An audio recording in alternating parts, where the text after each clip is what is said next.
పవన్ కళ్యాణ్ ఏదైతే మీరు పిఠాపురం వచ్చారు కాబట్టి పవన్ కళ్యాణ్ గురించి మాట్లాడుతున్నట్లయితే చాలామంది సినీ ప్రముఖులందరూ కూడా ఇక్కడ ప్రచారానికి వస్తూ ఉన్నారు. కేవలం ఒక వంగా గీత అనే లేడీని ఓడగొట్టేందుకు ఇంతమంది అవసరం అంటారా? మీరేం చెప్పదలుచుకుంటారు? ఏమండి, వంగా గీత గారి యొక్క రాజకీయ ప్రస్థానాన్ని చూసుకుంటే ఆవిడ ఏ స్థాయి నుంచి ఏ స్థాయి వరకు ఆవిడ పనిచేశారు. అండ్ ఆవిడ పనిచేసిన ప్రతి పదవిలోనూ ఆయనకి చేతనైనంత, అంటే ఆవిడ చుట్టూ ఉన్న జనాలకి చేతనైనంత ఆవిడ చేసుకుంటూ వచ్చారు.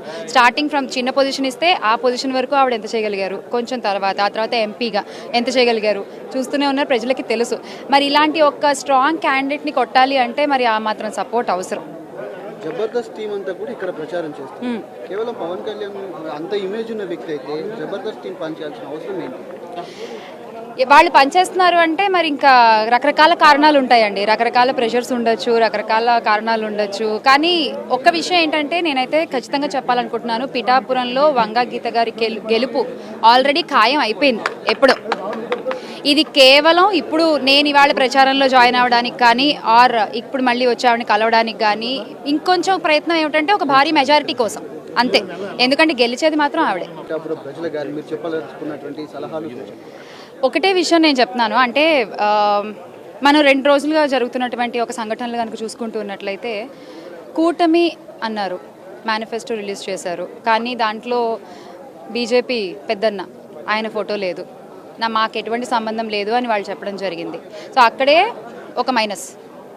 ఆ తర్వాత ఇవాళ ఒక న్యూస్ పేపర్ కనుక చూసుకున్నట్లయితే అందులో కేవలం ఒకళ్ళ ఫోటోనే ఉంది, మిగతా 2 ఫోటోలో కూడా ఒక ఫోటో లేదు, అక్కడ ఇంకొకళ్ళు మైనస్. సో ఇలా మైనస్లు అవుతూ వస్తున్నాయి, అవి మనకి ప్లస్లు అవుతూ వస్తున్నాయి అంతే. మనం ఏంటంటే మన క్లారిటీతో మనం ఉన్నాము. వైఎస్ఆర్సీపీ పార్టీ కేవలం జనాల కోసమే పనిచేస్తున్నటువంటి పార్టీ, ఇది మన పార్టీ, దీనికి ఎటువంటి పార్టీలతో పొత్తులు అవసరం లేదు, ఎటువంటి పార్టీలతోని లొసుగులు అవసరం లేదు. మన ధ్యేయం ఒకటే, ప్రజలకి మంచి జరగాలి, ప్రజలకి సంక్షేమం జరగాలి. ఇవాళ ఆ కూటమి దయ వల్ల ఇంత మండు టెండలో, ఇంత ఉక్కలో పాపం పండు ముసలి వాళ్ళు బ్యాంకుల చుట్టూ తిరుగుతున్నారండి, కడుపు మండిపోతుంది చూస్తుంటే. ఆ మంటనంతా మీరు ఓటుగా మార్చి వైసీపీని గెలిపించాలి, జగనన్నని సీఎం చేయాలి. Thank you. నేను వచ్చేటప్పుడే ఒక అతను ఎవరో ఈ వైసీపీ ప్రభుత్వానికి సంబంధించిన కల్తీ మద్యం తాగినట్టున్నాడు ఒక ఆయన, నా దగ్గరకు వచ్చి హైపరాదిని అడిగానని చెప్పమంటున్నాడు. ఆ కల్తీ మద్యం ఎంత పని చేస్తుందో మీరే చూడండి. ఇంకొక అతను అయితే స్విచ్ ఆఫ్ అయిన ఫోన్ తీసుకొచ్చి నన్నే సెల్ఫీ అడుగుతున్నాడు. కాబట్టి ఆ కల్తీ మద్యం పోవాలన్నా, అలాంటి కల్తీ ప్రభుత్వం పోవాలన్నా ఈసారి మీరందరూ కూటమి నిలబెట్టిన ప్రతి అభ్యర్థిని గెలిపించాలి. ముఖ్యంగా ఇక్కడ ఎవరు, పవన్ కళ్యాణ్ గారు. ఫస్ట్ టైం నాకు పిఠాపురంలో నేను ఎందుకు పుట్టలేదా అని బాధగా ఉంది నాకు.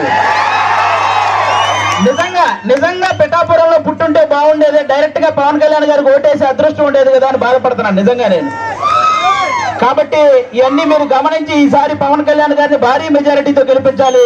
దానికోసం ఇక్కడ కృషి చేస్తున్న మన వర్మ గారికి, అలాగే బీజేపీకి సంబంధించిన కృష్ణరాజు గారికి, ఇద్దరికి కూడా చాలా పెద్ద థ్యాంక్ యూ. అందరూ వాళ్ళిద్దరికి ఒకసారి గట్టిగా క్లాప్స్ కొట్టాలి మీరంతా. వాళ్ళిద్దరు సపోర్ట్ లేకపోతే ఇక్కడ ఇంత జరగదు. అలాగే ఈ వైసీపీ ప్రభుత్వం మిమ్మల్ని ఏం చెప్పి ఓటు అడుగుతుంది? మీ ఇంట్లో మంచి జరిగితే ఓటేయమంటున్నారు, అవునా? అసలు వాళ్ళ ఇంట్లో మంచి జరగలేదని 2 చెల్లెలు రోడ్డు మీద తిరుగుతున్నారు, అవునా కాదు? మరి వాళ్ళ ఇంట్లోనే మంచి జరగనప్పుడు మీ ఇంట్లో మంచి ఎలా చేస్తారు, అది ఒకటి మీరు గమనించాలి, అవునా? ఇంకోటి ఏమంటున్నారు, మేము పొద్దున బట్టలు నొక్కితే ఆడవాళ్ళ అకౌంట్ లో 10,000 రూపాయలు పడుతున్నాయి అంటారు, అవునా? మరి సాయంత్రం మూతిప్పితే మగవాళ్ళ అకౌంట్ లో నుంచి 30,000 పోతున్నాయి. మరి వాటి సంగతి ఏంటి? కాబట్టి పొద్దున బట్టలు నొక్కుతున్నారు, సాయంత్రం పేక నొక్కుతున్నారు. ఈ రెండు మీరు గమనించి ఓటేయాలి. ఇంకోటి ఏమంటారు ఆయన, ఫ్యాన్ ఇంట్లో ఉండాలి, సైకిల్ బయట ఉండాలి, గ్లాసు సింక్ లో ఉండాలి అన్నారు, అవునా? కానీ ఫ్యాన్ ఎంతలో ఉండాలి? 4లోనో 5లోనో ఉండాలి, అవునా కాదా? మీరే తెలియక లాస్ట్ టైం 151లో పెట్టారు, అందుకే కరెంటు బిల్లులు ఎక్కువైనాయి. కాబట్టి ఆ 151లో ఉన్న ఫ్యాన్ రెగ్యులేటర్ తగ్గించి మీరంతా 4లోనో 5లోనో పెట్టాలి ఈసారి. అప్పుడే మనందరం హ్యాపీగా ఉంటాం, అవునా కాదా? ఇంకోటి ఏమంటారు ఆయన, మేము సింగిల్ గా వస్తున్నాం, మీరంతా కలిసి వస్తున్నారు అంటున్నారు, అవునా? మన ఇంట్లో ఒక దొంగ పడితే ఏం చేస్తామమ్మా మనం? ఒక 3-4 కలిసి తరిమి కొడతామా లేదా? మరి రాష్ట్రంలో ఇంతమంది గజ దొంగలు పడితే మరి తరిమి కొట్టాలా లేదా అమ్మా మనందరం? మరి కలవాలా లేదా? చెడుని చంపడానికి ఎప్పుడూ మంచి కలిసే వస్తుంది, అవునా కాదా? ఇక్కడ రీసెంట్ గా వంగా గీత గారు వడదెబ్బ తగిలి పడిపోయారని విన్నాను, అవునా? కానీ 5 సంవత్సరాల నుంచి మనకి ఎన్ని దెబ్బలు తగిలినాయమ్మా? వడదెబ్బల కంటే పెద్ద దెబ్బలు తగిలినాయి. మీరు ఆలోచించాలి, ఈ రాబోయే 10 రోజుల్లో 151 మందికి ఎక్కడొకక్కడ వడదెబ్బ తగిలి పడిపోతూనే ఉంటారు. ఆ డ్రామాలు నమ్మకండి, ఎందుకంటే ఆ డ్రామాలకు మా శ్రీదేవి డ్రామా కంపెనీలో కూడా ఇన్ని డ్రామాలు చూడాలి. కాబట్టి ఇవన్నీ మీరు గమనించి ఈసారి గాజు గ్లాసు గుర్తు మీద ఓటేయాలి. వన్స్ బూత్ లోకి వెళ్ళిన తర్వాత 2 గాజు గ్లాసు మీద గుర్తుంటే ఫ్యాన్ ఎగిరిపోవాలి, అవునా? ఇది గుర్తు పెట్టుకుని అందరూ ఓటేయాలని కోరుకుంటున్నాం. జై జనసేన.